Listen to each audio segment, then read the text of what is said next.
have to get excited about what we have the potential of coming into. And if we go into that potential, you know, and we're only half present, it's not going to be as good as it could be. The things I've seen in the future, lots of options. You're right about, there's a concept in science called superposition, which states everything exists in all possible conditions, in all possible states. So you could tweak your world to be anything you want, however you want it to be. But if all you're doing is reacting and you're not creating consciously, then you lose a lot of power, and there's a lot of distortion in what you end up with. Yeah. You get excited about the possibilities of our future. Think deeply about things. Think for yourself about things. Don't just swallow what's coming down the media pike. That is just not going to be helpful. You know, what sort of financial system do you think would make sense? What sort of and if you've never worked in finance, maybe you're not interested in that. Maybe you're interested in gardening. What sort of food system do you think would make sense? What would make you secure? Same with medicine, same with education, same with transportation, communication, et cetera, et cetera. We have to start investing in our future, and it starts with a little bit of time and thinking. So begin. You got to accentuate the positive. Wow, I feel good. A little bit of feel good goes a long way. You're listening to Karen Swain, teacher of deliberate creation, accentuating the positive, showing you a way to a better life. Accentuating the positive, it's not just fad, it's sanity. Who in their right mind would accentuate anything else? If you feel like that's what you want to do. Hello and welcome to another show, Accentuating the Positive with Karen Swain. So great to be with you again. And look who I've got back on the show, the magnificent, magnetic, inspirational. She's going to hate all this. Humble. Penny Kelly. Welcome back to the show, Penny. It's so great to have you back on the show. Welcome. It is good to be here. Now, you've got quite a big following on the internet. I don't know if everyone watching the show has seen you before, but if you haven't, I'll read out Penny's bio and all the books that you've written. But last time we spoke, I spoke to you more about your contact modality, your psychic abilities, your life journey. And we could go into that, I could talk to you about that all day because you've experienced so many things. There's only, I've been supporting and sponsoring New World Teachers for like over 20 years. And there's only a handful of people that have had the most extraordinary lives. It blows my mind. And you're one of them. And so I could talk to you about your extraordinary experiences. But in saying that, we're going to discuss a couple of books today. The latest one, which is Consciousness Number 4, Trump the Sting, The Catastrophe Cycle and Consciousness, and Robes, A Book of Coming Changes. One was written recently, one was written, it was written about 20 years ago, but the information came about 40 years ago, right? That's true, yeah. 1980, 81, 80, and then it was published in 96 or 7. So what is that? 20 years, 97 to 2017 is over 20 years. Wow. And actually, time flies. And what makes me think is, that information that came 40 years ago is so relevant today because it is talking about the future. And here we are in the future. Yeah. Let me just read your bio for people that don't know you. Okay. Penny Kelly is a writer, teacher, author, publisher, researcher, consultant, and naturopathic physician and director of Lily Hill Farm. Penny teaches courses in development, intuition, and the gifts of consciousness, getting well again naturally, and organic farming. She maintains a worldwide counselling and coaching practice, travels widely to speak and teach, and raises organic vegetables, chicken, and beef. I'm actually so envious of you being on the farm. I'm in the big smoke. So I'm craving to get on the land. But anyway, she was an engineer for Chrysler Corporation in Detroit, leaving in 1979 to study the brain, consciousness, intelligence, intuition, perception, and cognition.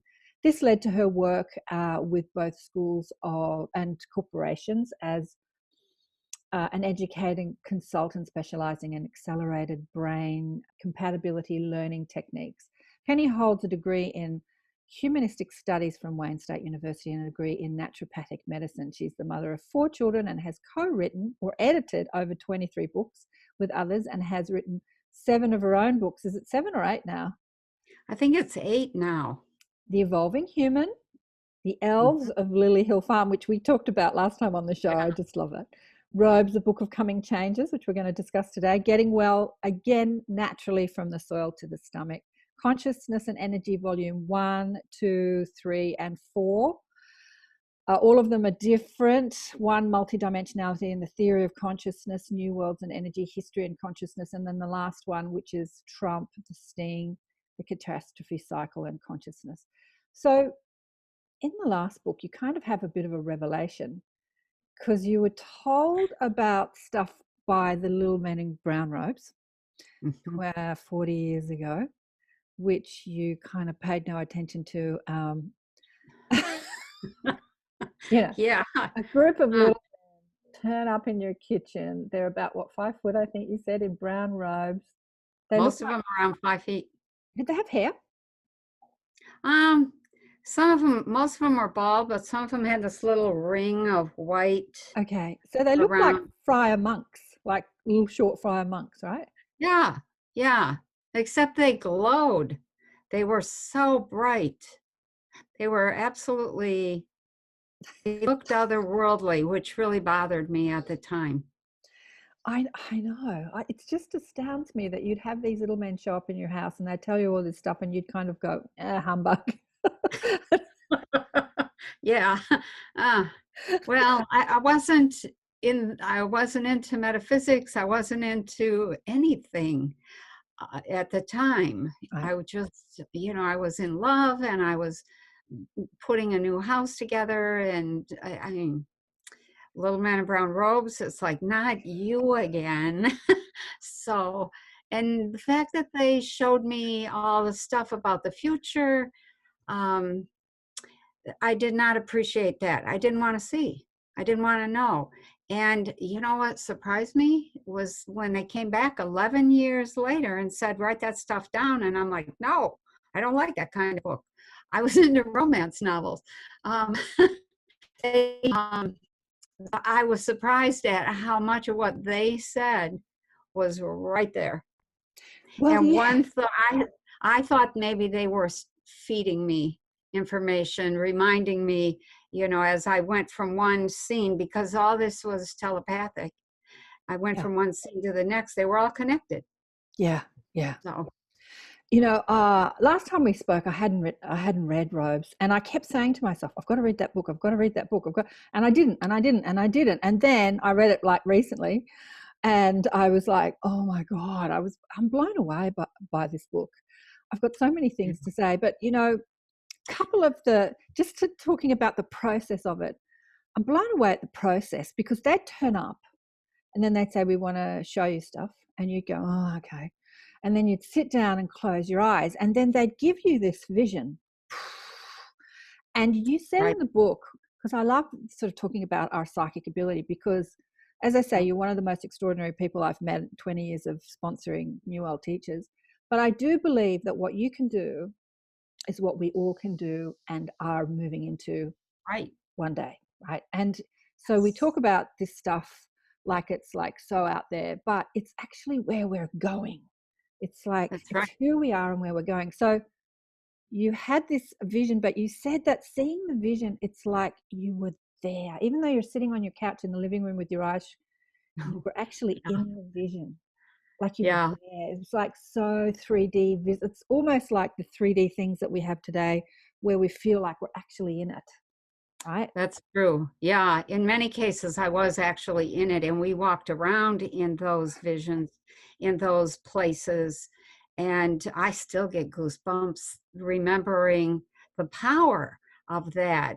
It was extraordinary, and I didn't appreciate it at the time. But when I look back at how much detail was included in their, you know, they're walking around, they're narrating what's actually happening. This is what you have to deal with. It's what you need to be aware of. This is what you could create out of this mess. And that was their way of operating through that whole 2 years when they kept appearing. Yeah, so it was over a period of, from about, I think they first showed up at the end of 79 until about 82, wasn't it? Like, yeah, I think 79, 80, and 81. By 82, I wasn't seeing them anymore. right. So, and I was greatly relieved because I had so much other stuff. My life just fell apart. You know, and you're trying to keep yourself together the best way you can. But I look back and it really fell apart, and I lost everything. I lost everything, and I lost everybody. And I almost lost my mind in the process. It was really my engineering background and my love of science that, you know, the threat to hang on to. Oh, we're having a few audio difficulties, but we're going to soldier on because they're going to, the little men in brown robes are going to fix them. Someone's going to fix it. Very good. Okay, so what was really interesting to me too, as a naturopathic physician myself, and giving no credence to that, because when I studied naturopathy, I left 5 years full-time study and thought, right, that was the beginning. I need to look into this more, and to sort of moved through energy healing and then came around to consciousness. And I just reading your story about how you really wanted to be a doctor. So you had this calling to be a healer. And in our society, in our, you know, in our times, a healer is a doctor, and and you go to university and stuff. But that didn't pan out for you because of certain things. But Right. you went, you know, you did do the naturopathy thing. So you always say, I'm a physician of naturopathy. You wear that badge with pride, and I never actually even tell anybody on that. Yeah. Well, yeah. Because, yeah, sorry, go on.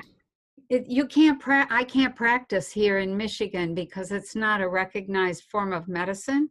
So I can teach, but that's it. So I teach people, this is what you have to do to heal yourself. Yeah. These are the things you have to take into consideration. Yeah. And it's enough, because in the long run, you have to heal yourself.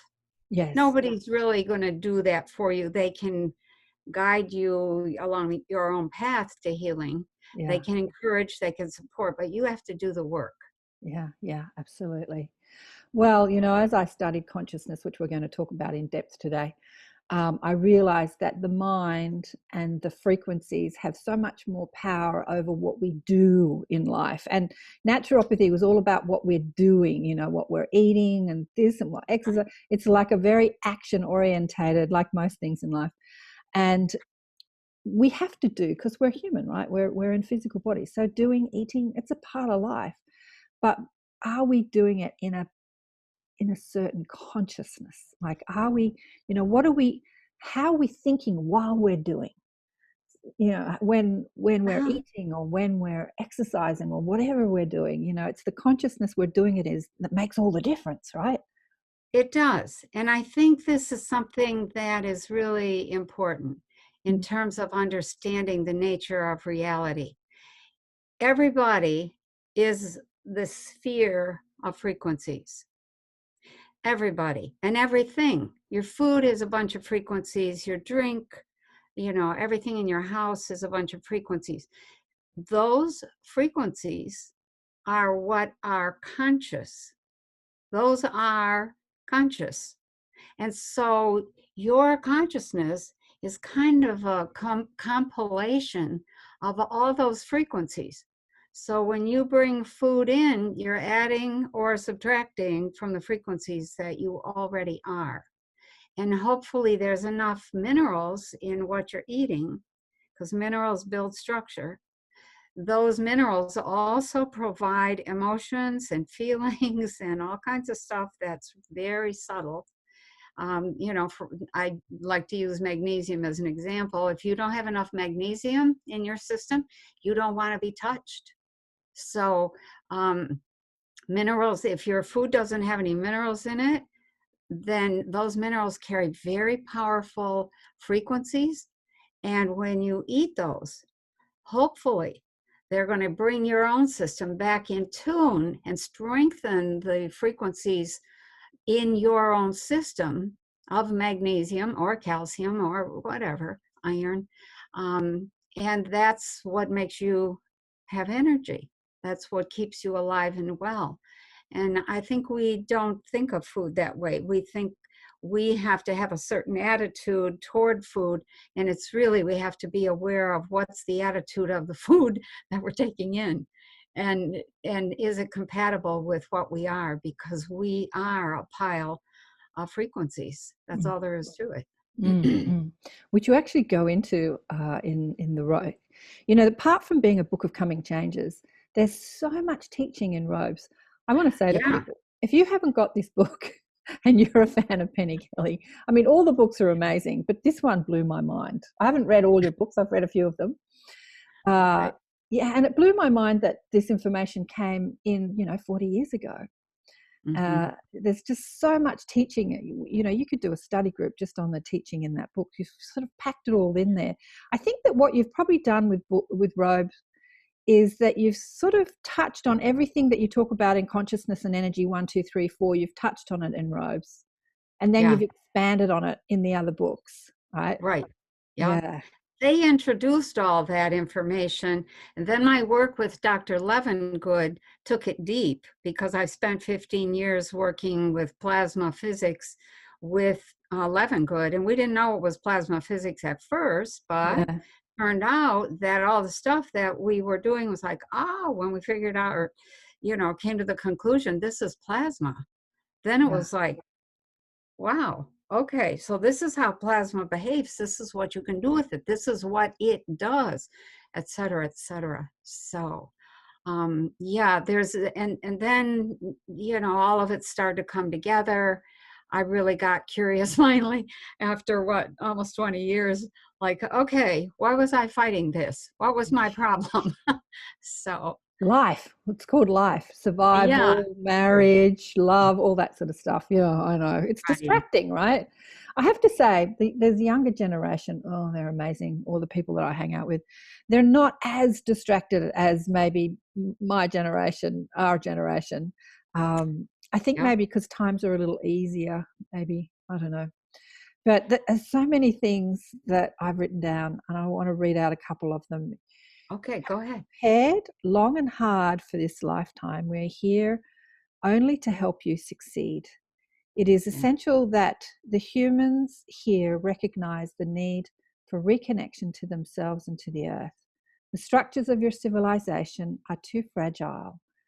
In the face of ongoing natural disasters, there is a danger that all progress will be lost, either through the disasters outright or through wars over suddenly shrunken resources that create their own disasters.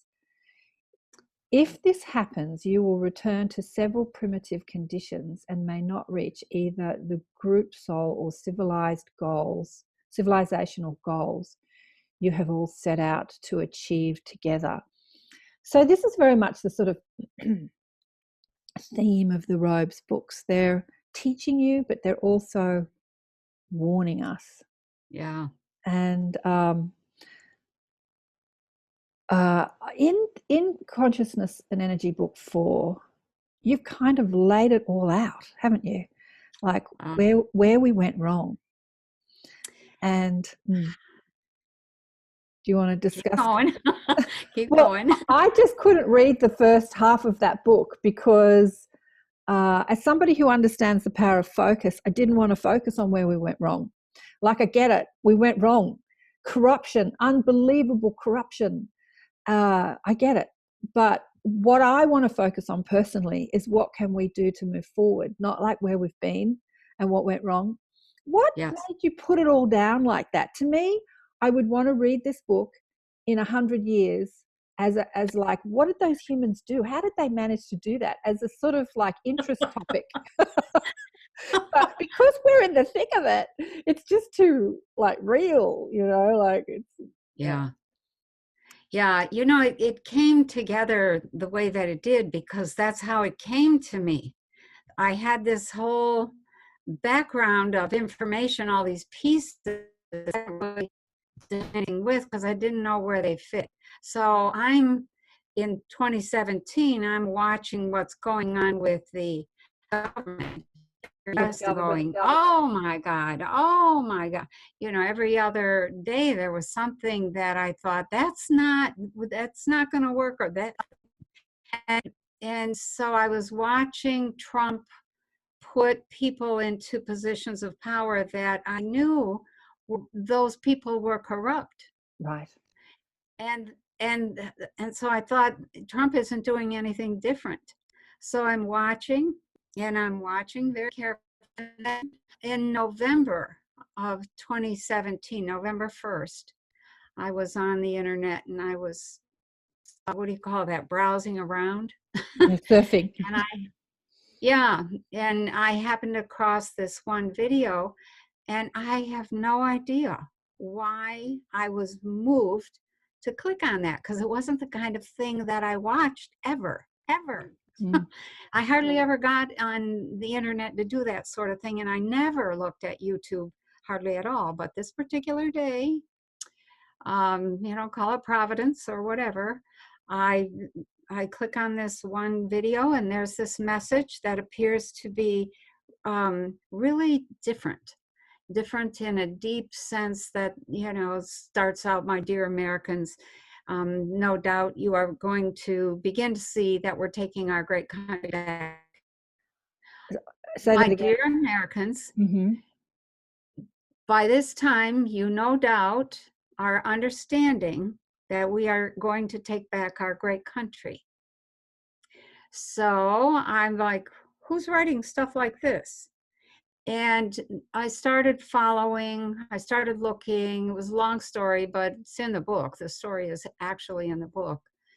And so I began to realize that what Trump was doing was putting people into positions of power where he could watch them. And he had his own group of people watching very carefully, and they were getting firsthand evidence, firsthand video, firsthand audio that there was something really rotten going on. And so this whole thing, long about January, I realized this is a sting. I was trying to sort things out in my own mind, thinking, what is this about? What's happening here? And it was in January where I sat down to write this. I was just going to list all of the factors that I was trying to organize in my own mind so I had some clarity. And when I started making these lists and writing little paragraphs and little notes, all of a sudden it became a whole essay, a 32-page note to self that I realized was that we had been set up, that there was a trickster setup going on, and a lot of people don't know what a trickster setup what it is, but a good analogy would be having to kiss the frog in order to discover the prince. And it's not quite the same, but we here on the planet, especially in the US, had to elect somebody outside the box as a signal to consciousness that said, hey, we see what's going on. We're not going along with it. We don't know what else we can do, but we're going to do something different. We don't know if this is a good move. We don't know if it's a bad move. We don't know what the outcome will be, but we can't keep going along the path that we're going. So at that fork in the road, we chose to go with Trump. And then there was, the media was attacking, still is. The media has been ruthless And I thought there, after a while, like, what is the matter with those people in the media? They're not accepting this guy as our president. They're continuing to make uproar. And so the whole thing continued. And by that was January when I wrote this first essay called Trump and the Sting. And I got it all, so I understood. And I thought, well, maybe somebody else would be interested in this. So I prettied it up. I edited it so it flowed a little bit better. And I put it on the internet for $3 or $4, something like that. And it outsold all my books. I was like, oh my gosh, people are interested. So then I ended up, a whole year goes by and I'm watching and I'm watching and I'm waiting and I'm thinking, I don't know if this is going to end well. And so at that point, lots of people were writing saying, hey, could you give us another update? What's going on behind the scenes? And so I sat down to write I think it was in February of this year. And I was just going to write a little sequel, maybe another 30 pages. And I think about 90 some pages in, I thought, oh, wow, I'm not out of things to say. And at that point, realized I was actually writing a book. So I took the first part, Trump and the Sting, and I wove that in to make a complete story so that, people could get the whole picture. And my fear was that people would not see what was really going on, and that they would be led down the merry path into, I don't know, into what? Into socialism? I don't like socialism, but is it bad? Is it something else? Into leadership that was not trustworthy, not honorable, had no integrity, and did not have our best interests, and everything that we stood for as a people was out the window. And so that was how Trump and the Sting #4, volume 4, came about. And so I'm dealing with all of that. And then I think it was December 1st or something like that, December 5th, we got word that my first husband, who was the father of all my children, had this massive cancer.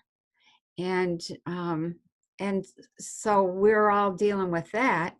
And between all of the uproar going on in the US and then all the uproar going on in my own family, and then he died on Christmas Eve, 19 days into the diagnosis, I was just like, oh my gosh. And I went looking for something to entertain me on YouTube. And, I thought, well, I'll look at some of my favorite math and science channels. And I found this video about ice ages, the true cause of ice ages. And that was when the whole focus shifted from what was going on in the US with Trump to, oh my God, what is coming at us in terms of our solar system? And what is our science saying? And that just blew me out of the water. And it was when I started to study that and looking for flaws, looking for some kind of flaw in the thinking. And all I found was more and more corroboration for this solar catastrophe cycle, that we're right at the end of that cycle. The only thing that we have going for us is that maybe the timing is off a little bit, but this appears to be a regular cycle. So much I wanted to say about that. Because, reading your book and talking about consciousness, and you say in the book, everything is conscious, and you can communicate with it. And you are someone who communicates with many forms of consciousness, like the elves and little brown men in robes and the earth itself. But we can also communicate with planets, right? Because they're conscious as well. Like Mother Gaia, we can communicate with her, and we can communicate with the sun, another conscious being. So, she might be about to vomit some, thing yeah that destroys all life on planet Earth. But then we could chat to her about that. Like, is that really what you want to do? It's like, what do you want from us to not do that? Yeah. When I had that conversation with the son and was trying to express my dismay at what I had learned about the son, excuse me, there was this a couple of embarrassing moments because I was trying to get her to delay her cleansing process. This turned out to be a cleansing process for the son. And her response was, well, are you telling me you don't want me to take care of myself? Isn't that what you teach? You take care of yourself first? And I was just unable to come up with a good response to that. So other than, well, no, that's not what I'm saying. But what are we going to do? What can we do here? And she just said one word, and then the communication shut off, and that one word was prepare. And I thought, okay, I don't know. I haven't the faintest clue how to prepare for something that massive. How long ago did you chat with her? It's probably been about a year. Oh, so it was recently. So this is, yeah, because I didn't find out until last December.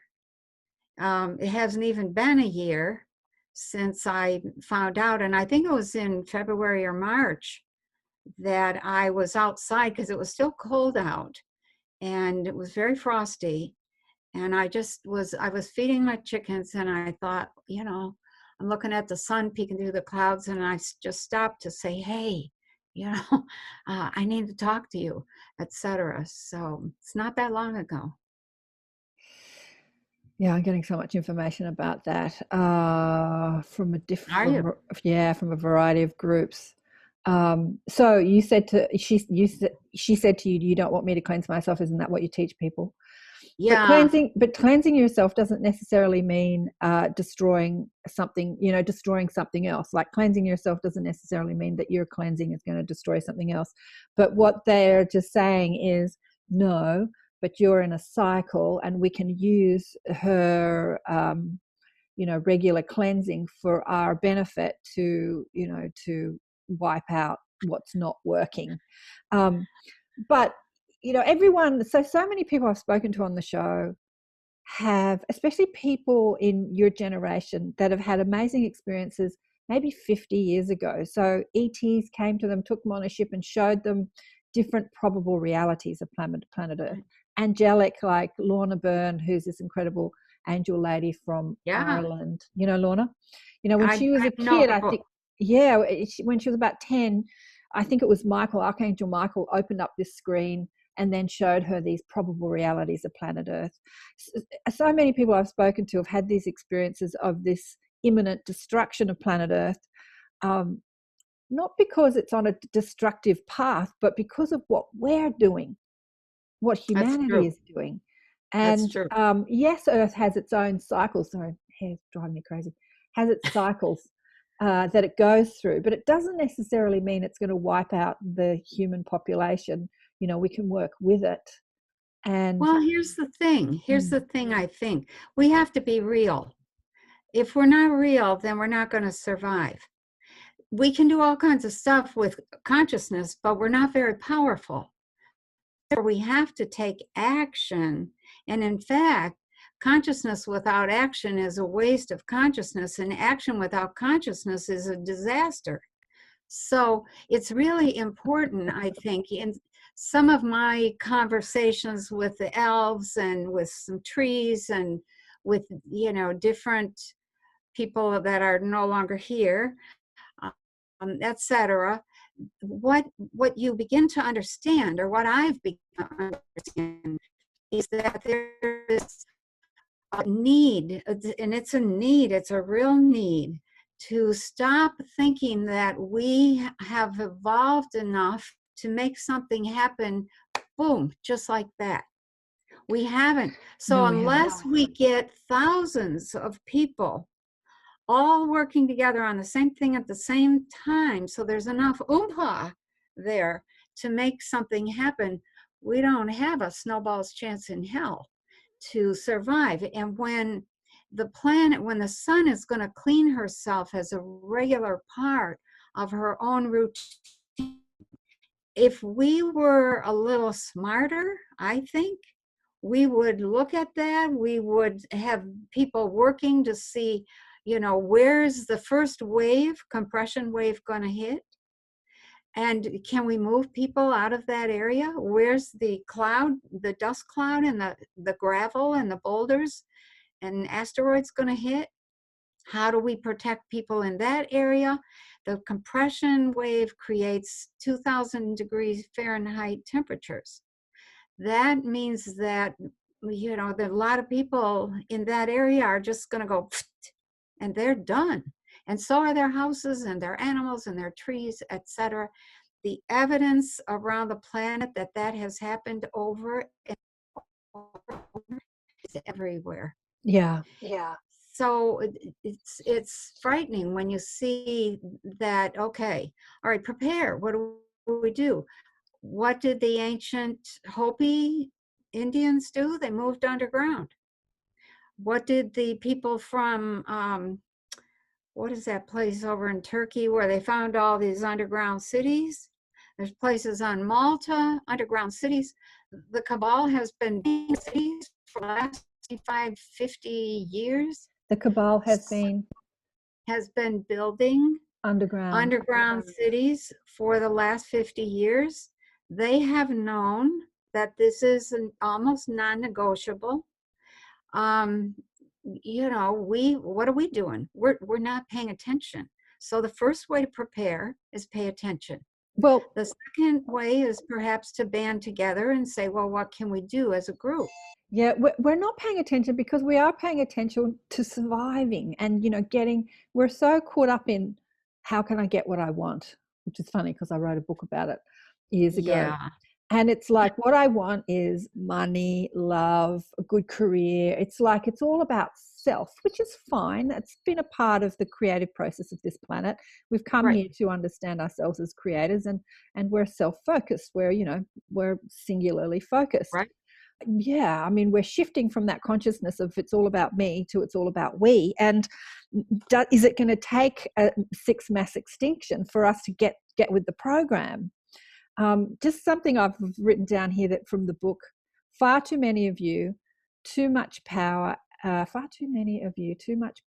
responsibility is imagined to be outside yourself, which is why many of the new leaders will initially be teachers and guides who will not appear within the structures of government, but who will lead you towards your own maturity. I just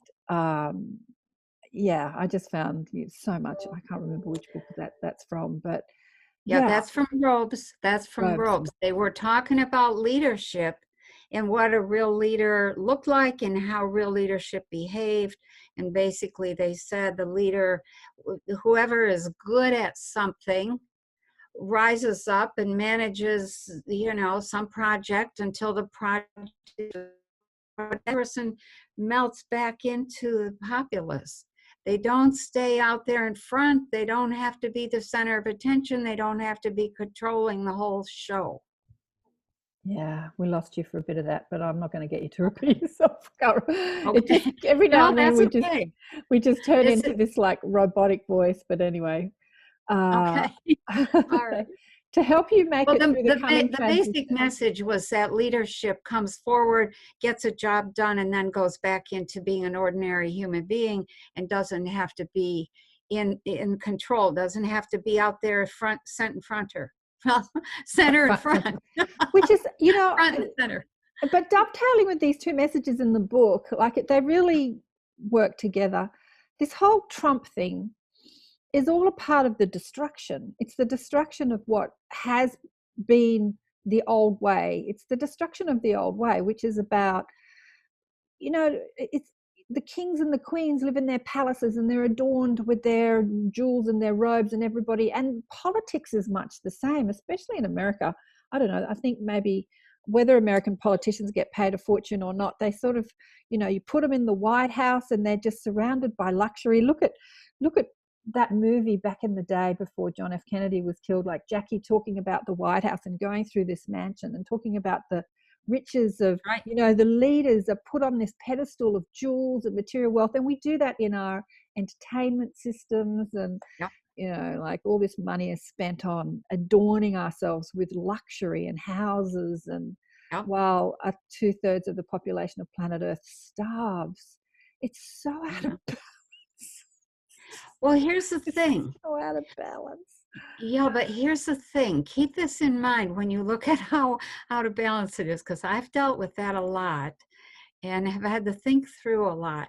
When you get to a point that you are able to see a bigger picture, what you realize is that the Earth is a place where millions, billions of individual consciousnesses can come and have the experience they need. The equality that you hear talked about is neither desirable to the extent that people are saying desirable, nor is it useful for development in terms of consciousness. Yeah. Some people need to come and be poor as dirt. Some people need to come into this reality and work hard and and be self-sufficient. Others come in for luxurious purposes. Others come in to learn about authority. My husband, who died last December, was a policeman. Learning that you could have a gun, but you didn't really have any authority if you didn't have it inside of you. Yeah. The authority was external, and he still didn't feel powerful. And I only know this because I've talked to him. He didn't feel powerful. It was the gun and the badge that made him feel powerful. And so he was learning what is the difference between real authority and the illusion of authority. Yes. And then there's people who come to serve others. There's people who come to have very short lives so that they learn to take care of themselves in the next one. There's millions of possibilities, and there's a richness here on this planet, in this reality zone, because there's other reality zones on this planet. But there's a richness here that you don't see in a lot of other places. Look, So I absolutely agree with you, and that's the beauty of the polarity of planet Earth, and in its extremes. The polarization is extreme here. Right. But this whole conversation about the shift and then the coming changes, if there is some solar flash or solar flare or some disaster, it's going to level the playing field. So there is an asking, as we evolve technologically, intellectually, that polarity is becoming even more extreme, where the richer get richer and the poorer get poorer. And so there comes a time where it's just so out of balance that we've got to level that playing field. So we either do it through our emotional, intellectual technology, consciousness technology, or it'll be done for us, right? It just has to be a little bit. The balance is sort of, yes, it's a play field where we can have that. We can be as poor as dirt and starve and die on the streets, or we can be kings and queens. But here's the thing: it's not going to be done for us. We're going to do it to ourselves. I think we're already doing it. We're going to learn what do you have to do in a group reality, in a reality zone in which you have 7 billion people. Who cares enough about this, that, or whatever to get involved and to really, darn, I need to run this phone somewhere. Sorry. It's been a fun I should have taken that into the library before I got on the computer with you. So I think we have to look at, it's not, I have had people who have written or called and said, pray for this thing to wipe us all out, to clean up this mess. And I'm like, oh, I hear you. I don't think I'm going to pray for that, but I hear you. And I think what we need to do is what the Robe said, is think about the world you want to live in. Yeah. What are we going to create? Because we're going to create something following whatever happens. We're going to create something whether the U.S. falls apart or not. We're going to create something. Few technical problems. Okay, this is something else. To help you make it through the coming transitions, you must realize several things. First, there must be an awareness that the changes are upon you. Second, the changes will be extensive. No area in life will remain untouched. Third, if you prepare properly, you can transform yourself and all the ways you organize your lives and your time without undue suffering. We consider undue suffering to include being hungry, cold, sick, and under attack. Those who resist the changes and refuse to let go of their present way of life will likely suffer and will be choosing to suffer unnecessarily. If you have at least a rough idea of what the future looks like and how humans is meant to evolve, you will not be afraid. Leaders will arise to help you through these transitions. And if you are paying attention, you will recognize them and the wisdoms and solutions. One of the things that I posted on Facebook today is in old societies, it was the job of the shamans, yogis. And you've got this word that says groit. What's that? It's like artists, musicians. It's not a word I've heard before. Griot. Griot. Griot. That's an African shaman. Okay. That's the word that Africans used in their ancient days to designate their very advanced, awake, aware medicine men and shamans. Yeah. Griot. Members of groups continually recreate themselves to help groups as a whole transform their visions of life into meaningful action in the everyday routines. In your society and in many places around the world and the earth, new leaders and teachers will arise when and where needed to help you transform yourself and access new visions. So they're saying here, which is so interesting, because like 20, 30 years ago when I was teaching a healing, we used to do all sorts of things like go into the Akashic and do readings and stuff like that. And this information came through exactly like that. It's talked about the healers of the future will not be the doctors with the shingle on the door. It'll be the yep. You know, the yogis, the artisans, the musicians, the creatives, the artists, the singers, songwriters. They will be the healers of the future. They will be working with frequency and sound and art and beauty and I remember thinking, oh, cool. And now I'm living that in Sydney. Sound, you know, people drumming and dancing and sound healers, and it's unbelievable the explosion of these new teachers or leaders, what's going on. So it makes me think that so much as this is rising up, and the hippie movement, I don't know about the rest of the world, but here in Australia, like, has resurged, and so many of the young people all want to go and live on the land in community, which talks about the family structures that the robes were talking about, you know, moving into these family structures. Oh my God. So it's happening as they spoke about. It's probably not happening enough, but it's happening. It will. And I've had quite a few people who have said, we're trying to make a community. We're trying to get the family business neighborhood set up. And I'm like, wait a minute, don't spend a lot of time and effort, because it's a little ahead of what you need to. We actually formed those family businesses, family business neighborhoods, because we needed to, because that was the only way to survive. You couldn't survive alone. And so it's coming. And people who try to get away from, I'm going to call the responsibilities of everyday life.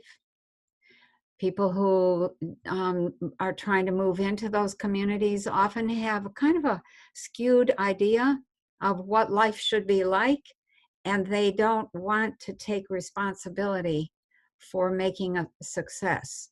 They're running away from something, not running to something. Oh, absolutely. Absolutely. And this is what I've seen in my life. I was having this conversation with this beautiful young person a few months ago.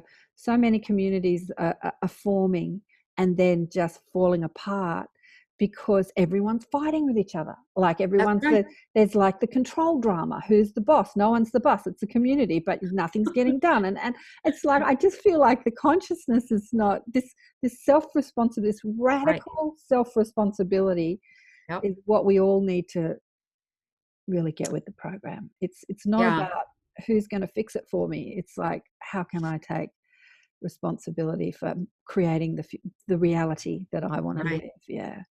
Yeah, there's a point in the future where people cannot get into a community if they don't have evidence of something they can produce or offer, because they're not taking on any extra people unless those people contribute mightily to whatever, the goals of the group are. And the main goal is survival, but you have to have skills. And there's so many people who do not have any skills of any sort. So they are learning the hard way that you can fantasize all you want, but when it comes down to, like the robe said, you shouldn't be cold, hungry, or under attack, then that's getting pretty real. Yeah. Now, this is what I want to know. So they came back to you a few years ago, and they said they were called the Roshani, right? How did they say? That, I don't know that those were the same. Roshani. I had gone to bed asking, gone to sleep, got in bed, and I forget what exactly I asked for, but some help or something. And I was awakened in the night, and I was as if I were not in my own bedroom, because the walls were like miles away. And as far as I could see, there were these figures, and they were all, they had this kind of, I'm going to say almost like a music about them. Okay. There were tones, or there were some sort of sound. And I remember, sitting up and saying, "Who are you? What do you want?" And because I'd forgotten that I had asked for help before I went to sleep. They probably showed up, and then when I acted like such a ditz, she doesn't know what she wants. She's not paying attention. But they did say, "We are the Roshani. What did you want?" And I was like, "I don't know." I was still half asleep. And so afterwards, I wrote it down. But then in the morning, I thought, oh, I actually asked for some help, duh, and then I'm too, sleepy and too foggy to be clear. So I haven't gone back to ask anything about that. But just recently, I got a photo of somebody's car registration license plate on their car. And the guy who sent it to me said, "Look at this." And it looked like the word was Roshani. And I was like, "Oh, wow, look at that." They're here on the planet. They're driving around in something. So, but it was mostly just a joke. But still, it was a good reminder that there are some beings that are here to help us, some that will help only under duress. And I talk in volume 4 about having met someone who was doing the same work that I'm doing, which is trying to figure out how to build a bridge, or how to build bridges to a new world. And what has to happen with that, the woman that I've been talking with, and I have been told, both of us in our own way, okay, the new world is created. Now you have to figure out how to bring people to it. So I've been going there to visit and trying to figure out, okay,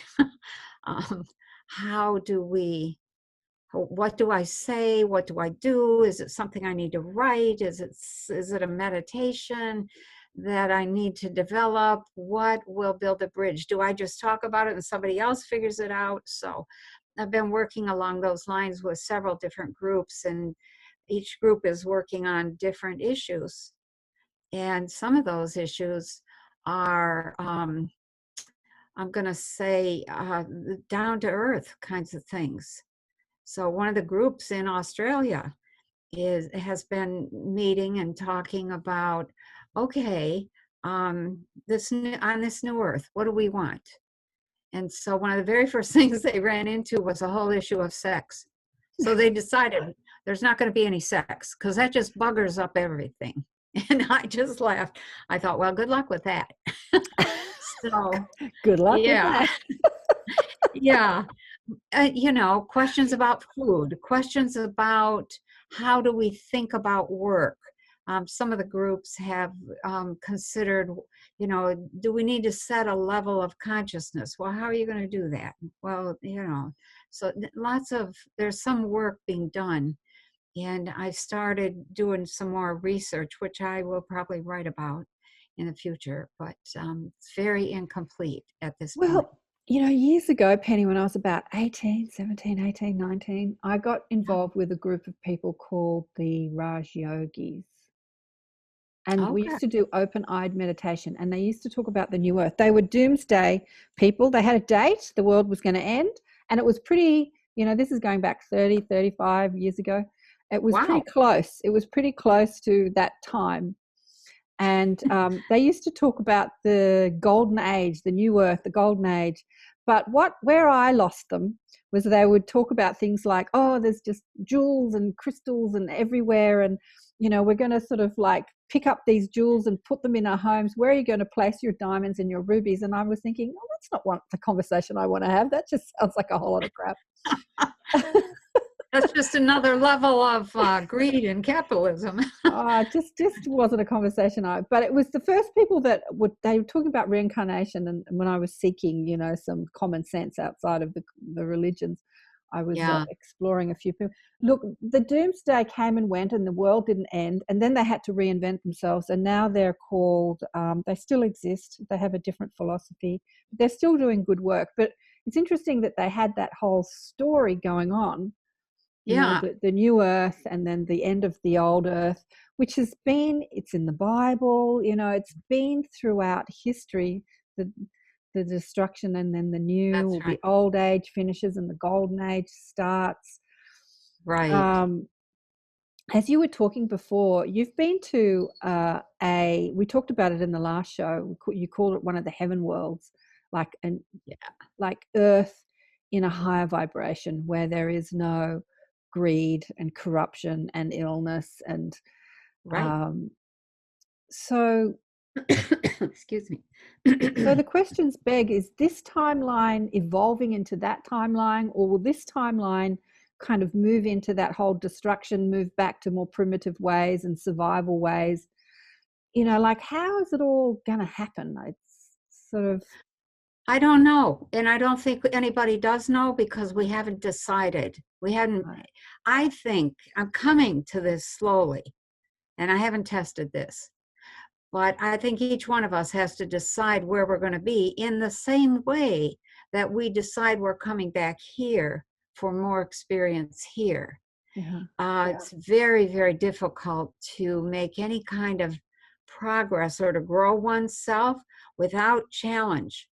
And so there are worlds that are very, very quiet, very peaceful.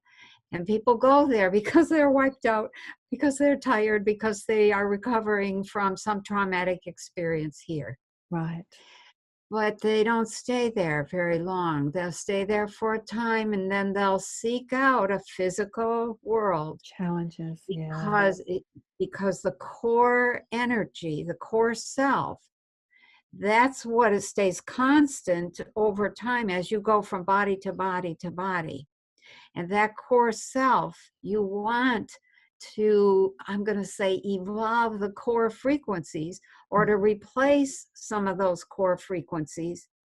And you can't do that without any chance. We don't do that. You maybe could, but we don't.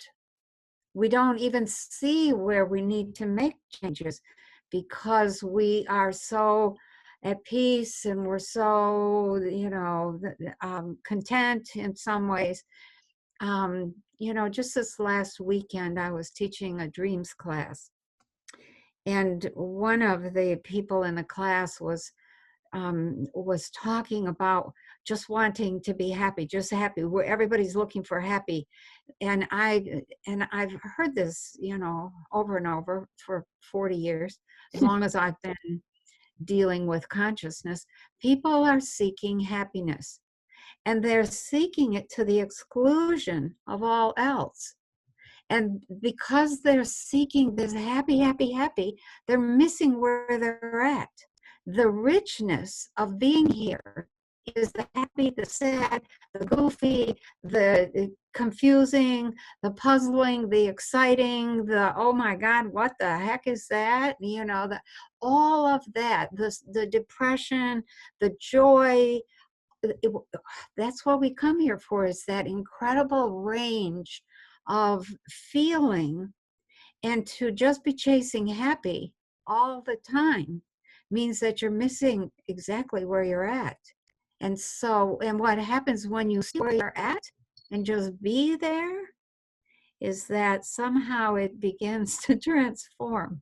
Yeah. And you end up being in this pool of absolute and utter clarity, in which you hear exactly what people are saying.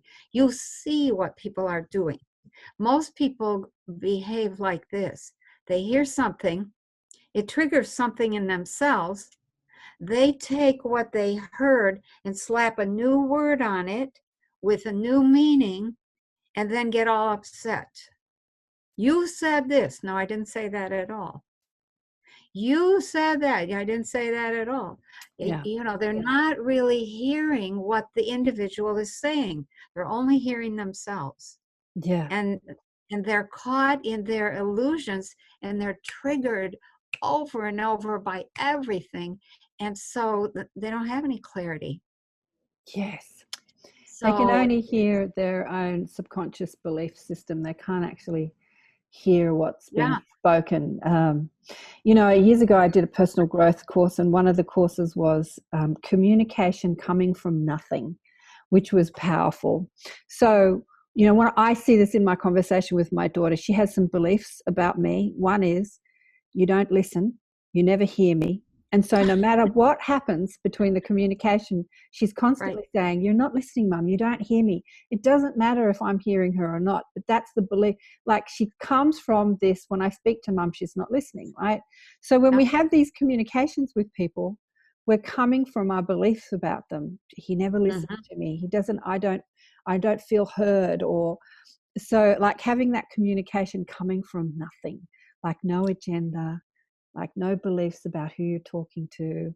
Yeah, it was powerful. And we've totally gone off track, but there we are. Yeah, well, that's okay. Let me just say something about that, because when a child comes from this belief that you're not hearing them, what they're really saying is, you're not responding the way I want you to respond, in a way that will reinforce my belief.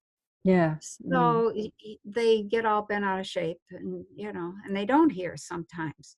You have to practice really hearing what are the specific words, and what do those words mean to the person saying them, not to you.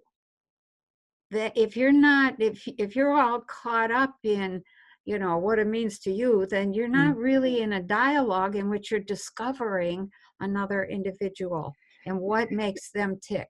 Which I think that as we develop our consciousness, our intuitive, empathic, psychic abilities, communication becomes totally different, because it's not the words and what I believe about myself. You get this sort of like, you get the emotion, and you're translating through emotion. So communication becomes like telepathic communication. It's going to be a really different way of communicating. But I want to go back because I was about to ask a question a while ago. We got, when the Roshani came to you again, like the little men in brown robes, have they not come back and sort of said, okay, we're 40 years on and you've done this work, like because we're creating all the time, right? So there are literally millions and millions and millions of light workers, ET souls, star seeds, you're one of them, incredible teachers that have hit this planet to help evolve human consciousness, which involves psychic ability and communication and feeling more connected and unity consciousness. It's like it's everywhere. So has not that work made some impact on the trajectory of where we're going in this particular timeline? That's what I want to know. So far, no. I mean, there are people who are waking up. We have more people who are awakened. A lot of people who are awakened are really caught in what I'll call New Age thinking. And that thinking is just an extension of a lot of religious, magical thinking. So it's not very helpful, but it's a step. It's a step in the right direction. In terms of the rose coming back, I will share this. So last year, October 23rd, I went to bed. I was in the process of trying to fall asleep. Mm-hmm. And I see this bright light off in the distance, and it's moving toward me at a really fast rate. And I'm looking at this bright light thinking, what is that? And it's coming right for me. And all of a sudden, right in front of me, there's this archway. This bright light's coming toward me, and it comes right up to me. And what I see is, here's this being, and it was not human, and the body had these, I'm not even sure what like these waves of light coming out of it, every color, absolutely stunning. And I'm looking at this with, these fingers of look like plasma light, reds and blues and greens and yellows and pinks and, oh my gosh, gold.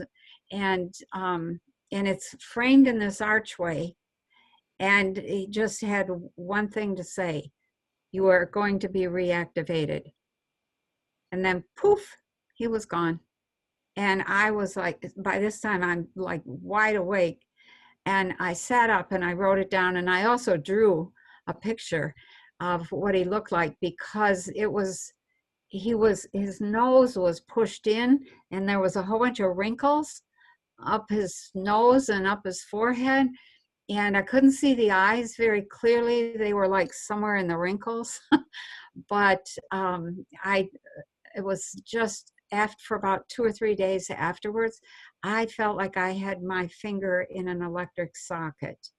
It was like, okay, he did what? Yeah, activated for what? No answers, no information. But my thought was, okay, all right, we'll see, what happens now.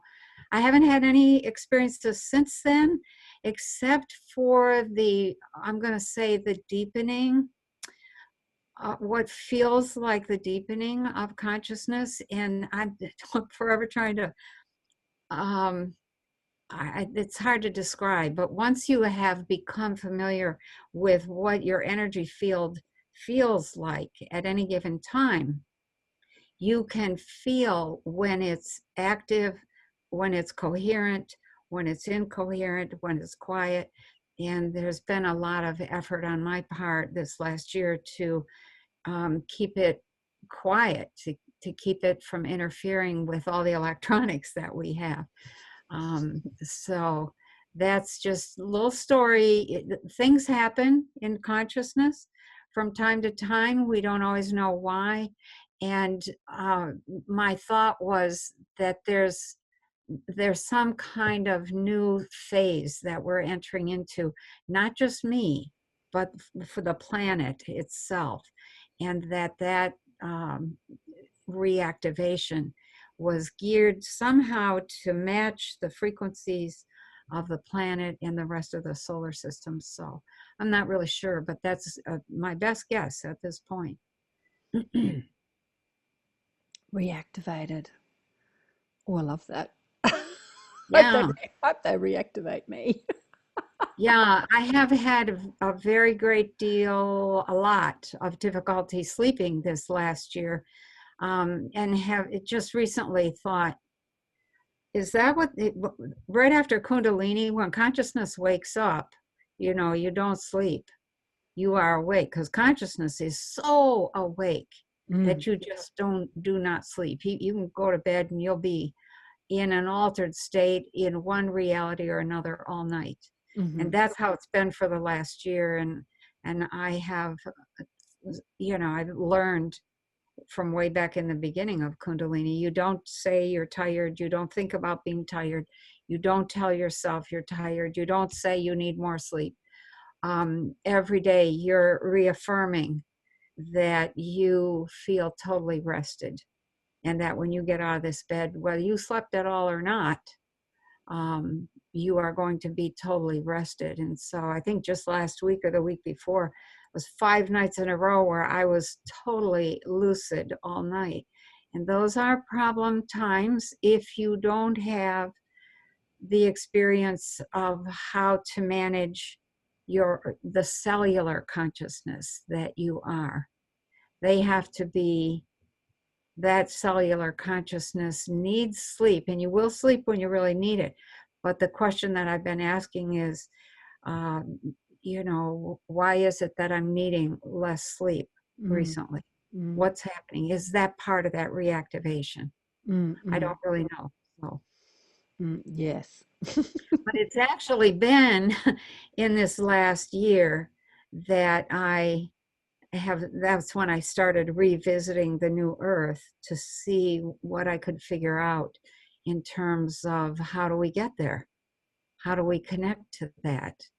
You asked earlier, well, how do we work all this out? Yeah, there's a trilogy out that helps you get your mind around that. It's called Birth, BEARTH, like the birth of the new earth.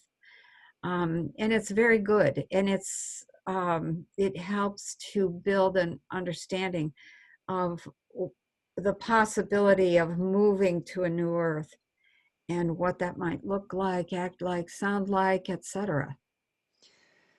I think there's unlimited possibilities of where we could go. And, so many people have different ideas. In Robes, it talks about the family units and then coming more back to, you were taken to the year 2413 and you saw your future self. And you said that the cities had all disappeared and then these family groups had sprung up, and families were not necessarily blood related. They were just communities, communes, communities, but they all sort of thought of themselves as family because they all did for each other like you would do in a family. Sort of like mum and dad and the 2 kids, everyone's working together. And but you're working maybe in a group of maybe 200, maybe 2,000. But I think that's one probable future. Like I still see, and Hollywood has depicted this, I love my, futuristic movies, that there are these great cities that are just really technologically advanced and, but it's all working, it's not necessarily not working. So there's a few futures out there, right? There, if you think about the future and the nature of the future and the possibilities, I think more and more that the little men in brown robes were saying, you can create anything, but you have to like it. You have to make it work. And it has to be something that you want. And I think that that's really an important piece. How do we, and they said, your best bet is to take the best of the old and the best of the new and put them together, and you'll have a working future that you like and that you can be comfortable in and still continue to learn and grow. That was just, one of their bottom lines is that you're creating it. Take responsibility and create it. Yeah, absolutely. Yeah. Yeah. And some of the, somebody just sent me an interview that I had seen years ago by a fellow named Al Bielek, I think was, or Bielek. I'm not sure how to say his name, but he was one of the people who was on the what's the name of that ship, the Philadelphia? The Oh, yeah. Philadelphia. Yeah. And he and his brother, anyways, long story short, they went into the future. This was 1940 something or other, and they went into the future of 1980, and then I think Al went further. He saw huge cities that were floating, and they were stacked up, and he was like, from an engineer's perspective, how is it that the stuff at the bottom is not being crushed by the weight of the stuff up top? But he said there were all sorts of people in the outback, people who did not want to be in those cities, not part of those cities, and who were very self-sufficient. And he didn't give a whole lot of detail, but my thought when I heard that was, wow, okay, look at all the options we have. Yeah. We have a million options. Yeah, and I think the robes paint a picture of one option. They came to you 40 years ago and gave you a vision of the future, talking about the family units and the cities. It's just one option because there's so many probable realities out there. And, I love technology, and I don't kind of want to go back to primitive times, but I think that I watched some silly movie the other day. I can't remember, but it was sort of like using tribal but technology at the same time. You can sort of get back to the earth and still be like, even your vision of the future in 2413, you saw this massive dome and there were all these plants being grown inside it, but the dome looked like made of glass, but it wasn't glass. It was a technology that we don't have in this reality that allowed it to be its own atmosphere. So whatever the weather was doing outside, there was this constant atmosphere inside, and it had its own sort of ecosystem inside this dome. And anyway, there was this technology and the earth being used, and I just love all that. I just think that's so cool. Yeah, every so often I think about that. It was like a big greenhouse. Yeah. And phenomenal. And that was called the kitchen garden, and that's the only food they had. The kitchen had no cupboards. Yeah. No supermarkets. We were completely in that vision of the future. Those families were completely self-sustainable. So there were no garbage truck picking up garbage. There was no like infrastructure like we have here. Everything was self-sustainable, which is a vision many of the people have today that are moving into these communities. I know my daughter lives on a farm, and the guy he's trying to get a community happening, but he's so sort of Asperger's in his way that nobody can live with him. So okay. Yeah. My daughter and his girlfriend or ex-girlfriend, there's just the three of them on this farm. But he has that vision of being completely self-sustainable, completely off the grid. He won't let you bring a packet of chips on the farm. Like, he just, no plastic, no. Yeah. So, yeah, that's his vision, right? But, yeah, that's right. Yeah, but here's the thing to keep in mind. We need one another. And that's really an important piece. You can keep everybody away and be completely self-sufficient, but I think it would be a lot more fun and a lot more productive. Oh, yeah. Working with people. Well, he wants to create community, but it's not happening because of... Well, if he's not able to interact appropriately, then it's not going to happen. Yeah, that's Someone right. else would have to create it. He could maybe be part of something. Yeah, so he's on the right track.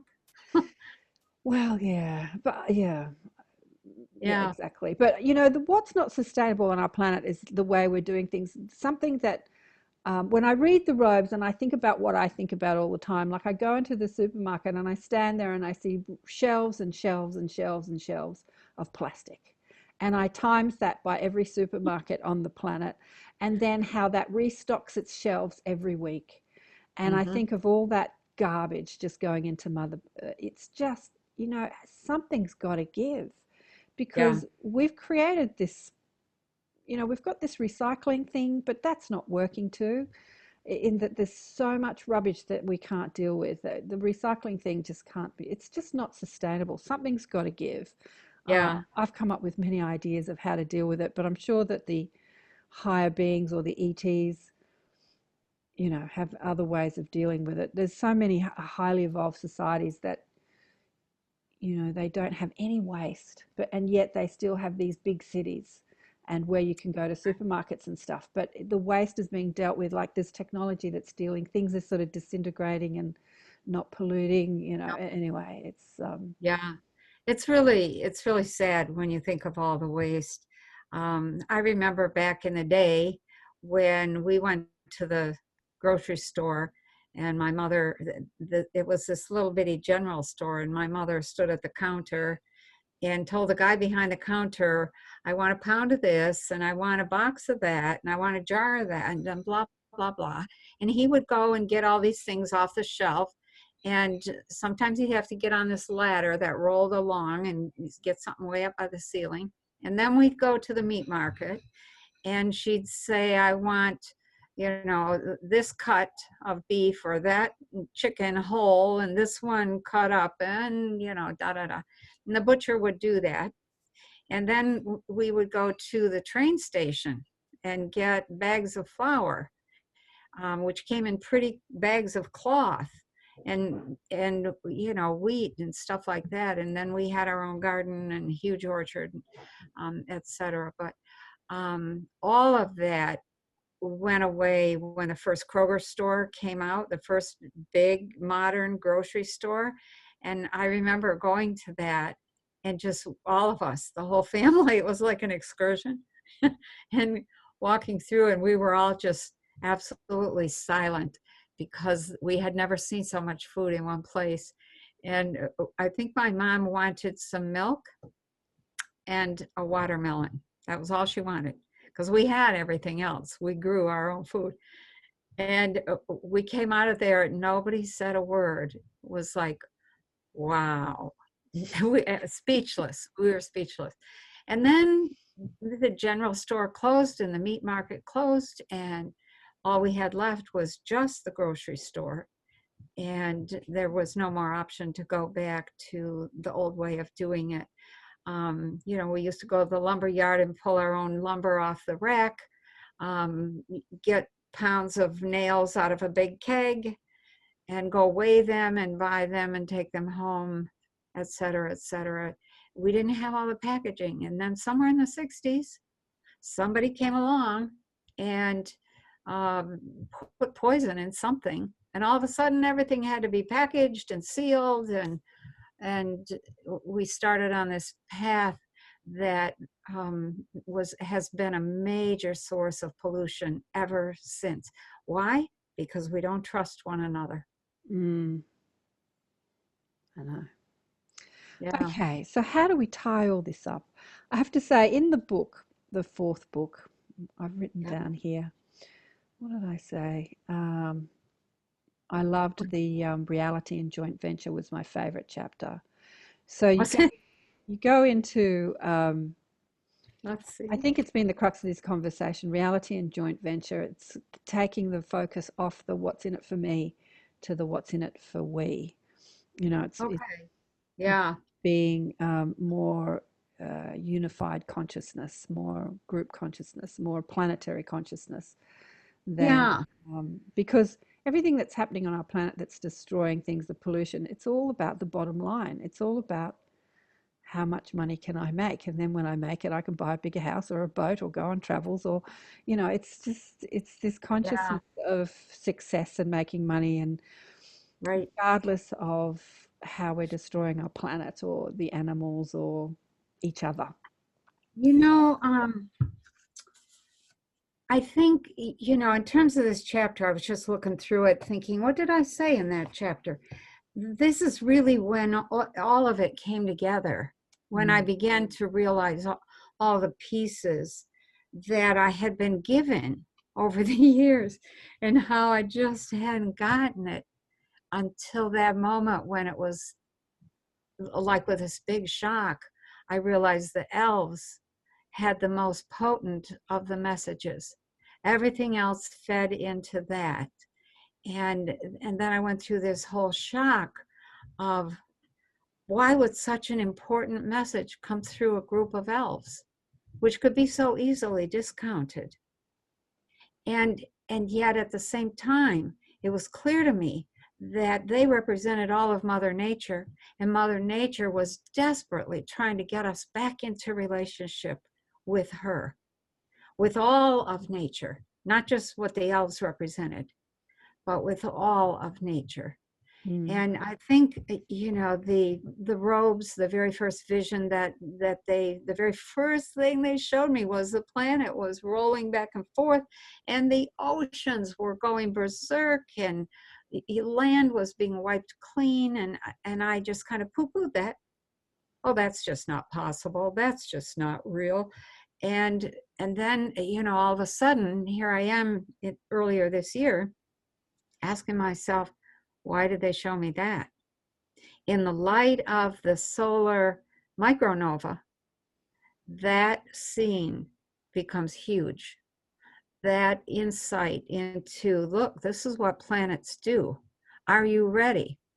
And their statement about if you're depending on electricity to make your homes livable and to heat and air condition and to, you know, be able to communicate, etc., and grow food the way you've been growing, you're in for a very bad awakening. And, you know, and it just continued from there. I mean, they were not dramatic. They didn't force the issue. The robes just kind of put it out there. And I sort of went and skated right over it. Just, you know, not awake at all at that point. Even though I was struggling with Kundalini, I wasn't able to put anything together. And then the trip to the new earth, the 4 trips to the new earth, the beings of light who came and got me, I never had been able to place, why did that happen? Why did they show me that? What was the point? And all of a sudden realizing, oh, hey, I think, you know, I think that this is something that has to do with a new earth. We need to know that it's there and we can go to that. And, you know, I had an invitation to join that new earth way back when. And I was like, well, no, I have little kids. I got children. I can't do this. Yeah. And so there was that, and then other pieces falling into place. And so all of a sudden, all these pieces, the experience that I had on board the spaceship with the ETs, who I do have a relationship with, and my insistence. Have I heard that story? Tell us that story. What time is it? Tell us that story. We've almost been going for almost 2 hours. But well, we've got a lot of small interruptions. Okay, I'll just tell the story. I've had this relationship for a very long time, since before birth. So, which particular flavor? The Greys, the Palladians, the Pleiadians.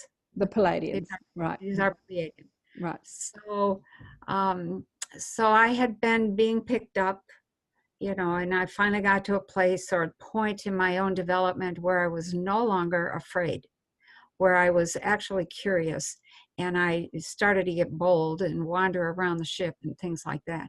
So, but that's, you know, just kind of some background. Okay, so then there's this this one time I get picked up, and I'm standing before this group of ETs, and they're questioning me. Mm-hmm. And they're asking, what have you done? And I'm realizing that I knew, I mean, I did know that I had a mission to accomplish here, and that I had sort of blown it off or put it off, like I got a whole lifetime. I did not realize there was a deadline. The deadline was the Micronova. And so they were saying to me, it's too late. There's nothing we can do. And I was feeling a little bit guilty. And I'm saying, no, it's not too late. And they're saying, yes, it's too late. And I'm saying, what makes you think it's too late? We're just getting started. And, you know, they said, you people have done nothing to help yourselves, and we're not going to help. You've continued, and they had all these things. You've continued to do this, you've continued to do that. You haven't developed yourself, you're not awake, and on and on. And I'm listening to all this and getting more and more upset. And long story short, you know, they said they ended up asking me this fatal question, which is, why do you think it's not too late? And they were asking it in such a downgrading kind of way. And by this time I was thoroughly upset, and I said, because I have raised teenagers and I know what it's like to give it up and to think it's hopeless and you have to keep going and you can't quit. And because we're just getting started, it's more important than ever that you help us and you can't back out. And they were absolutely silent, and they just continued to all look at me. I thought I didn't know what they were going to do. But then all of a sudden, the lead guy, the lead ET, just made this very small nod, and I was taken away to be given some further instructions elsewhere on the ship. And I remembered that whole experience, but I didn't know why they had been saying it's too late. I just kept thinking, no, it's not too late. And it wasn't until I understood that the Micronova was due in the next 20 years that it dawned on me that it took me so long to develop my consciousness. And I had the help, the boost of Kundalini. It was just like, oh man, we need to get a move on and get it developing ourselves, because it does take a long time, and it takes a while to be able to access other reality systems. It takes a while to trust yourself. It takes a while to steady yourself, no matter what reality you're in. It takes a long time. And I was suddenly afraid that it was too late. And so at that point, I said in the book, hey, if you're interested and you're out there and you want to be part of the New Earth, here are some things you can do. So I list 17 or 18 things that I thought would. The second half of the book is brilliant. The first half, I couldn't read because it was just. Didn't like that truth, huh? It's just too in your face. And yeah. You know, like when I teach deliberate creation, people it was say, but there are these really uplifting. Anyway, there was these atrocities in this world, and I'm like, yeah, there are atrocities in this world that you can't imagine. You can't imagine the atrocities in this world, but do you want to put your focus there? Because is humanity's consciousness evolved enough or mature enough to look at the atrocities and not get swept up in the drama of it? And you see, we've been presented atrocity after atrocity after atrocity after atrocity through our entertainment systems and news systems. And we're sort of hypnotized, like conditioned to like focus on the negative and then expand on that. You know, as we put our powerful focus on the negative, it expands, it expands, it expands. Right. So can we look at negativity from a higher consciousness and say, you know, like Shakespeare's play, or children having fun on earth, or, you know, like we are higher evolved beings that, you know, come to experience the drama and not get swept up in it. And well, that's part of the process of evolving the consciousness. You have to know, here's the thing, the more you evolve, the more you know, the more you feel, and the more tempting it is to feel totally overwhelmed. So what you do in response to that knowing of those atrocities is counter that. And it becomes more and more powerful. The more powerful the atrocity, the more powerful the counter. And so it's not a bad thing, but you're right about people getting caught up in the atrocity or in the negativity or in the dramas that are presented. And then they end up repeating that in everyday life. They think that behavior is normal. It's not. I don't watch movies. I think I've seen 5 movies in my lifetime, 10 movies, maybe 12 now. I watched The Big Short the other day, twice. I watched it twice because I really wanted to understand how that whole financial thing occurred and what was the thinking behind it. So it was very instructive. But in turn, you're right about the fact that the more you focus on something negative, the more it expands. And that's not what we want. You have to know that you cannot have higher consciousness without knowing to some extent what's the ugly stuff out there, because that forces you to develop your power. And then there does come a point down the road. So let me just say something encouraging here. There comes a point down the road when you reach very high states of consciousness and you will not engage the negative at all. Yeah. You just will not. Because the minute you do, the power of your own knowing could overwhelm you, and you can't afford to do that. And so you have this amazing strength to make stuff happen that is really good. Yeah. So we have a long way to go. We have a long way to go. We do have a long way to go, and do we have the time to develop it? Like, I remember in school learning science and talking about how Earth will renew itself, but that was thousands of years in the future, so we didn't have to worry about anything. And now the conversation is like it might be 8 years away. Is that a possibility, or is it thousands of years in the future where Earth will renew itself? I don't know. I don't know. Yeah. All I know is that we are in a shift, and what's happening in our politics. I didn't get into half the stuff I wanted to talk about. I was going to talk about tax and democracy and all the stuff that you go into in the books. That was fascinating, but people have to read it. I've lost my train of thought. There's just so many things to talk about, Penny, but I know this is really true. I think in terms of, let me just say something about democracy. You don't really have anything if you just have a democracy. If you don't have a republic, then you're never going to be able to maintain democracy, because a republic is a structure that guarantees that it will protect the rights of the individual.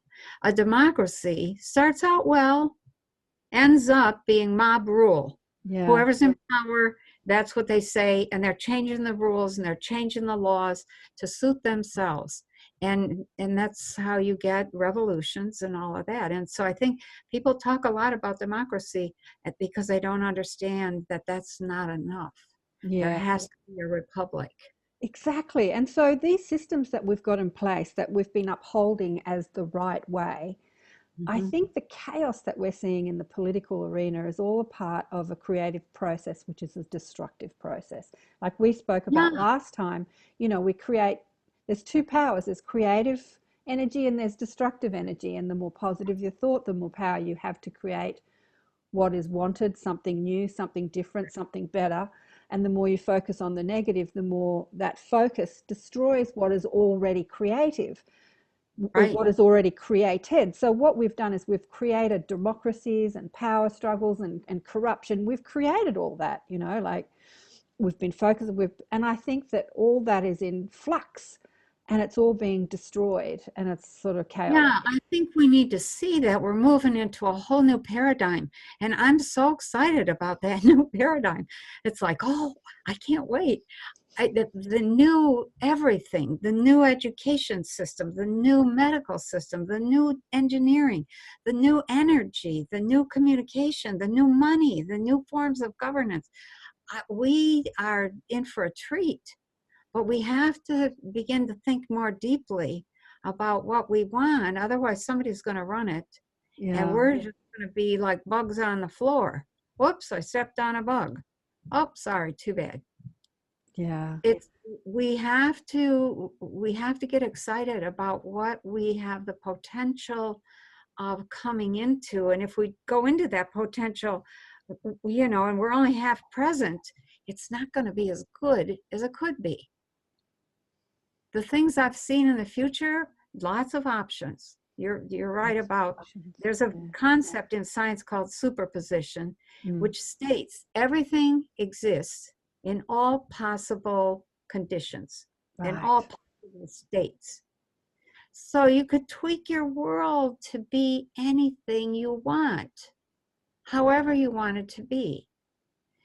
But if all you're doing is reacting, and you're not creating consciously, then you lose a lot of power, and there's a lot of distortion in what you end up with. Yeah. Everything exists in all possible states. That's right. Everything So which exists in all state do possible we states. want? Yeah. So where you put your powerful attention, your powerful focus, that's what you'll create. So what are you looking at? Where, I mean, you know, the name of this show is called Accentuate the Positive. It's not called Be Positive.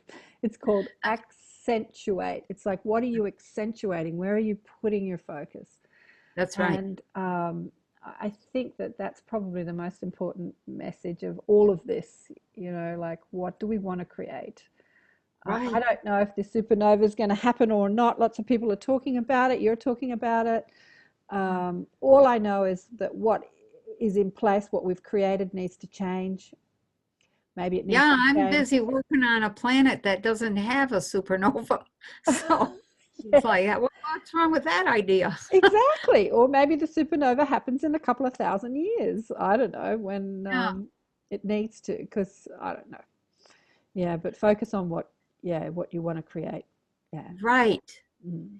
Right. And that brings up something else that I've said a couple of times now. If let's say the supernova is going to happen and we all get wiped out, okay? Yeah, exactly. So now you got no body. All you've got is a consciousness. That consciousness has to be steady enough and strong enough and coherent enough to hold itself together for at least 3 or 4 hours, because when you do that, you will create another body. And you will create that body in a world that is pretty close to the consciousness you're holding. So I think we have the supernova or the micronova to think about as sort of a kick in the butt to say, you know, let's develop the consciousness. So even if we get wiped out, we end up being able to hold ourselves together and step right into another reality system that's a little closer to what we like. Period. Mm, mm, mm, mm. And if we are going to be wiped out in a few years, maybe it brings that whole point back to what I talked about with Jim's self on the show a couple of weeks ago. It's like just being in the present moment and enjoying the now as it is. Like, be here Gosh, and yes. now. Not worrying too much about the future and supernovas, but just maybe a supernova comes in 8 years and wipes out the planet or whatever, changes everything. But are we enjoying this present moment while we're here? And the higher the consciousness in this present moment, as you say, no matter if we die or we lose this body, you know, our consciousness creates the next moment, whether we're in a body or not. Like, our consciousness is creating what's happening next. That's In the right. body, out of the body. That's Yeah. right. So We'll have plenty of signals. If the micronova is going to happen, we'll have plenty of signals. We might not have a lot of time, but we might have several years once we see those signs to say, okay, I need to reinforce my basement or something, you know, whatever, or get whatever supplies on hand or seeds or wood stoves or whatever. We'll have some time. And it's been my experience that when people put their minds to something and they work together, miracles happen. Absolute and utter miracles. Yeah, absolutely. Well, we've Yeah. come up to 2 hours now. I wanted to say, when you told me that story about the ET saying, no, it's too late, I just kept thinking about that movie, The Day the Earth Stood Still. Have you seen it? It's been made a couple of times. There's been a No. remake. There was like an old 50s version, and then there was one made probably about, I don't know, 10, 15, 20 years ago. It's about the ETs coming and saying, you humans have not stewarded the planet, we're going to destroy you. And it's the discussion about humanity. And, you know, this guy has this discussion, I think it's Keanu Reeves, has this discussion with a scientist, and the scientist says, humanity only changes when it's pushed to the brink of annihilation. And then he says, no, humanity can change. Like, it's arguing for humanity changing. Or maybe Keanu Reeves is the ET. Yeah, I think he's the ET. Anyway, it's a very interesting movie. Okay. It like talks about what we've talked about in this, but do we need to be pushed to the brink of destruction before we change? And that can be personal and collective, or can we just change because we want to change? Like, We because, can. yeah, We can, but will we? Do we? yeah, Do we have a history of doing that? You know what? I have to say that people actually need permission to change. And I don't know where that permission comes from. It comes from inside the self. It comes from families saying, no, he's not crazy. He's working on our future, or she's not crazy, or whatever. Or maybe the government saying, hey, this is what's happening. We need to get ready, whatever. But that permission, I'm just going to say to people, give yourself permission to begin to prepare for the world that might happen, and there's no losses in that, because then you're prepared for war, you're prepared for natural disasters, you're prepared for grand solar minimums, you're prepared for everything. So, and it ends up being common sense. Yeah. So why not just go with your common sense? Give yourself permission to do something outside your usual box, and to see outside your usual box. Oh, Penny, thanks so much for this amazing conversation. There's so many things that I didn't discuss, but there's so much to discuss. Yeah. But I would recommend that everyone read the robes, because there's so much, regardless of the trajectory of their future, there's just so much wisdom in it about consciousness and, about frequency. The movement of space creates frequency, also known creates waves, also known as frequency. It's our ability of frequency to self-organize. That results in individuals. Yeah, we're just, organized frequency. We are a bunch of frequencies. Yeah, and what does it say here? Anyway, the person, the tree, the bird, or a planet. It's just a bunch of organized, frequencies. Yeah. That's So, right. We are self-organizing. Self-organizing. Yeah. Yeah. And so is everything else. I mean, you can take a hand and cut down a tree and use the wood to make a chair or a table or a bed or whatever, but that wood is essentially self-organizing, and it heals itself if it gets hurt or struck by lightning. Or same with a plant, same with an animal, same with a cut on your skin. We are self-organizing, and we reorganize when we're disturbed. So any last thing to say before we go? I think probably what I would say would be get excited about the possibilities of our future. Think deeply about things. Think for yourself about things. Don't just swallow what's coming down the media pike. That is just not going to be helpful. What sort of financial system do you think would make sense? What sort of and if you've never worked in finance, maybe you're not interested in that. Maybe you're interested in gardening. What sort of food system do you think would make sense? What would make you secure? Same with medicine, same with education, same with transportation, communication, et cetera, et cetera. We have to start investing in our future, and it starts with a little bit of time and thinking. So begin. Penny Kelly, thank you so much for being on the show. Oh, you're welcome. It was great to be here. So we'll cover all the uncovered stuff next time. Okay. Oh my. What an amazing conversation with Penny Kelly. We spent 2 hours. We had so many tech difficulties. Sorry about that.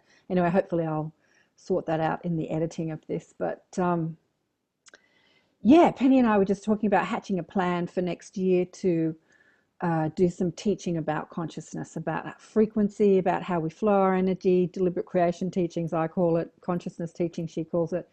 But the most important thing on this planet for humanity now is to expand their consciousness. So that means to expand your psychic awareness, your telepathic, your empathic awarenesses, all your intuitions, your clairs, your clairvoyance, your clairaudience, your connection to your guides, because that is what is going to save us all. If there is this doomsday thing out there, it's that expansion of consciousness, that feeling more connected to each other, feeling more connected to the earth, feeling more connected to all the beings that are on the planet as well as off-planet beings, and feeling more unified, this unification of humanity. We've played in the polarity and the separateness, and we're shifting to a new, we can come back if we want to reincarnate back into this, to have the games that we were talking about. We want to experience war and fighting and separateness and all the challenges that Earth offers. We can do that. But where we are in this time, in this reality, on this timeline, is a shift in human consciousness. So I was just talking to Penney about how much money goes into charities, give so much money to cancer councils and drug companies to develop new drugs for disease and healing. And if we developed our consciousness, we'd understand how to heal ourselves, how to change realities, how to shift the molecules of our body. We wouldn't need drug companies, and we wouldn't need to suffer and go through chemotherapy and, oh, gee. Yeah. So next year, January, we're going to start some courses. Maybe go through the robes, talk about the stuff that's in the robes. 6-week course next year. Anyway, we've got to sort out the details of that.